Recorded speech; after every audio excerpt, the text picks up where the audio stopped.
Je montai donc par-dessus de mon mieux, et je cheminai bien 2 lieues sur sa langue, si bien que j'entrai dans sa bouche. Mais, ô dieux et déesses, que vis-je là? Que Jupiter me terrasse de son triple foudre, si je mens à ce sujet. J'y cheminai comme on le fait dans l'église Sainte-Sophie à Constantinople, et j'y vis des rochers aussi grands que les monts du Danemark. Je crois que c'étaient ses dents, et de grands prés, de grandes forêts, de puissantes et grosses villes aussi grandes que Lyon ou Poitiers.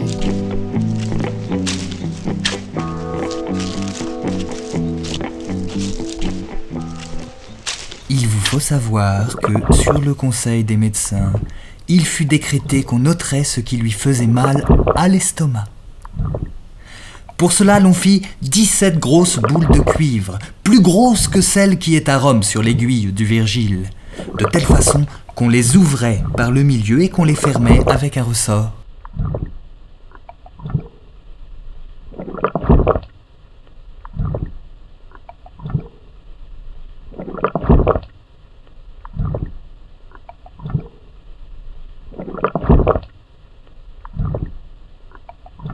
La première personne que j'y rencontrai, ce fut un bonhomme qui plantait des choux.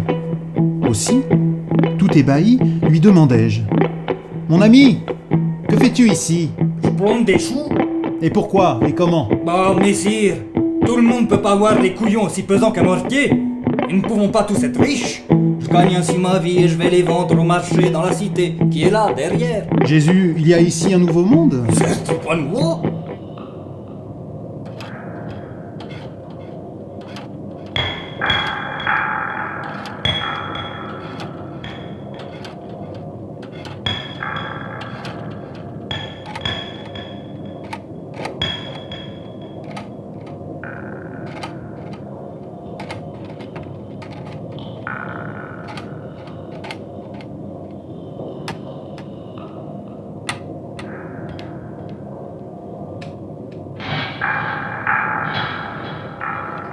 En fait, la pratique de la médecine est comparée à juste titre par Hippocrate à un combat et à une farce jouée par 3 personnages : le malade, le médecin, la maladie.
Ces paillardes turcs m'avaient mis à la broche, tout lardé comme un lapin, car j'étais si maigre qu'autrement ma chair aurait fait un fort mauvais mets, et en cet état, ils me faisaient rôtir tout vif.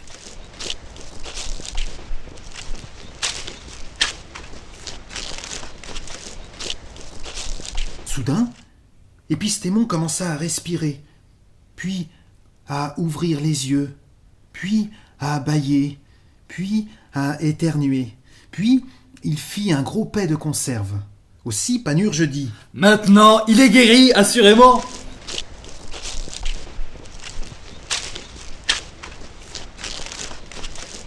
Il les cogna donc si vertement, sans crier gare, qu'il les culbutait comme des porcs en frappant à tort et à travers comme les anciens escrimeurs. Aux uns, il écrabouillait la cervelle, à d'autres, il brisait bras et jambes, à d'autres, il démettait les vertèbres du cou, à d'autres, il disloquait les reins, effondrait le nez, pochait les yeux, fendait les mâchoires, enfonçait les dents dans la gueule, défonçait les omoplates, meurtrissait les jambes, déboîtait les fémurs, émiettait les os des membres.